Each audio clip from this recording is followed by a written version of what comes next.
सर्वांना क्रांतिकारी जय लवजी, जय अण्णाभाऊ, जय शिवराय, जय भीम. आज खरं तर म्हणजे कालपासूनच सोशल मीडियावरती डीपीआयचा जो निर्णय आहे त्या निर्णयाचं खऱ्या अर्थाने आपण सर्वांनी स्वागत केलं पाहिजे आणि बरेच जण करतात देखील. कारण की कुठेतरी ह्या विषयाची खऱ्या अर्थाने गरज होती. बऱ्याच वेळेला काय व्हायचं की आपल्यामध्येच दोन गट तयार झाले होते आणि त्यातला खऱ्या अर्थाने कुठेतरी त्यांना असं वाटलं की तरुणांचं याच्यामुळे भलं होऊ शकतं, त्याच्यामुळे तरुणाई ही शिक्षणाच्या प्रवाहात जाऊ शकते. म्हणजे हे जे काही वर्गीकरण आहे हे वर्गीकरण झालं पाहिजे म्हणून अजिंक्य भैया तान्हे यांनी खास करून तर ते समर्थन दिलं. मुळात हे त्यांनी अगोदरच करायला पाहिजे होतं आणि माझी अशी अजिंक्य भैया तान्हेंकडे विनंती आहे की गेल्या 35 वर्षापासून ज्यांनी लढा दिलाय मुळात या विषयासाठी, तर त्यांचा कुठेतरी आपण सुद्धा मनोबल हे वाढवणं गरजेचं आहे. कारण की काय होतं माहितीये का की शर्यतीतला घोडा अशातली काहीतरी आपली कुठेतरी एक परिस्थिती तयार झालेली आहे आणि कुठेतरी राजकीय सुद्धा असा काहीतरी विषय येतो की आम्ही केलं म्हणून किंवा मी केलं म्हणून. आम्ही हा शब्द येतच नाही मुळात, पण मी हा शब्द मोठ्या प्रमाणात येतो.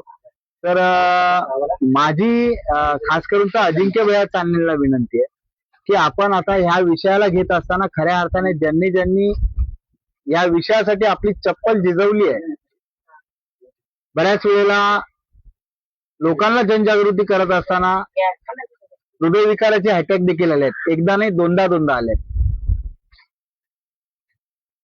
काही वेळेला पायाला फोड देखील आले आहेत, फक्त हा विषय लक्ष वेधून घेण्यासाठी.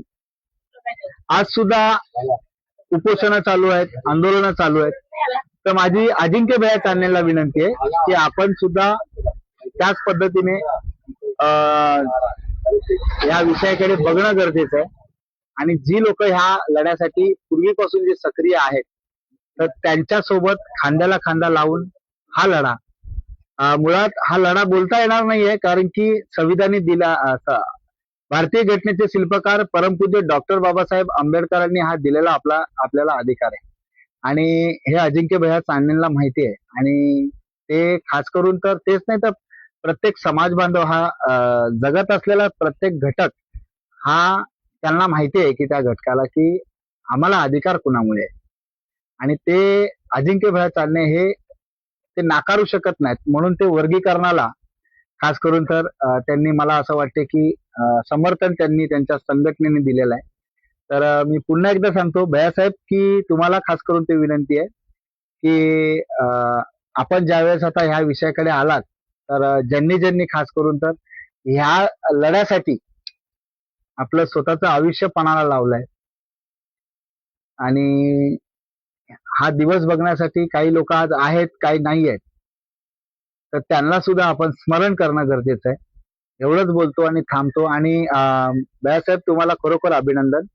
मुळात अभिनंदन द्यायलाच नाही पाहिजे का तुम्ही आमच्यापासून वेगळे नाहीत किंवा आम्ही तुमच्यापासून वेगळे नाहीत, परंतु एक नियमवाली झालेली आहे, त्याच्यामुळे बोलतो. तुम्हाला अभिनंदन. क्रांतिकारी जय लवजी, जय अण्णाभाऊ, जय शिवराय, जय भीम.